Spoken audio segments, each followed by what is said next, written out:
my name is Brooke Harris. I am a conservatory gardener here at New England Botanic Garden, and I am mostly in control of the beneficial bug release and integrated pest management. If anybody has houseplants, you probably have heard of bad bugs that plants get. That includes mealybugs, aphids, spider mites. It just kind of comes with having plants. And as you can see, we have a lot of plants in our conservatories. So it's pretty hard to keep that the bad bug population down.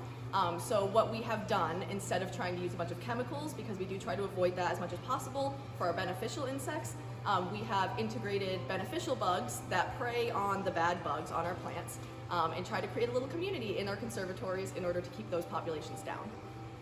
So the biggest way to tell if pest control is working is by just monitoring populations. I usually go around about once a week and just kind of do a quick look over of the plants. There are some plants that you can tell are infested or get infested much easier than other plants.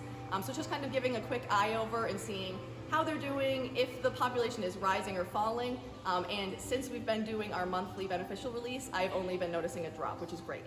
It fluctuates a little bit sometimes, depending on the weather or like any variables, but we have noticed a significant drop on all the plants, which is great. So there is a difference on the plants that have bugs. We have some plants that you can see actually some mummified bad bugs on them, which is really cool. So that's like an example of the good bugs in action. But other than that, we just see some of the plants that we had to pull last year actually because the infestation was so bad. We've been able to bring back out into the conservatories because they don't have a problem anymore, or less of a problem. Plants, they're touching each other obviously, so if we have a really bad infested plant, some of the bugs will kind of scatter to the plants around them, but we haven't been seeing that either. They're usually kind of stuck to one plant, which is a good sign that the other bugs are working and kind of keeping them off of all the other plants. So the best way to view them, they are very small, so there isn't a really guaranteed viewing way to see them. The best way is if you're looking at the plants, look kind of intricately. It's very attention to detail, and sometimes you'll be able to see some of them crawling up and down the vines. Like I said, you'll be able to see the parasitized one on some of the plants.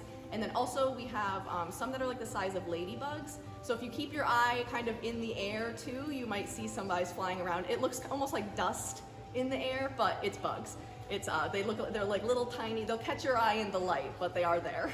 So most people know the ladybug, which is grape bug. We actually haven't even been able to get ladybugs because they've been out of stock because everybody loves ladybugs. But my favorite would probably be the assassin bug, which are the ones that do the mummification on the vines. I think we have the biggest population of them here.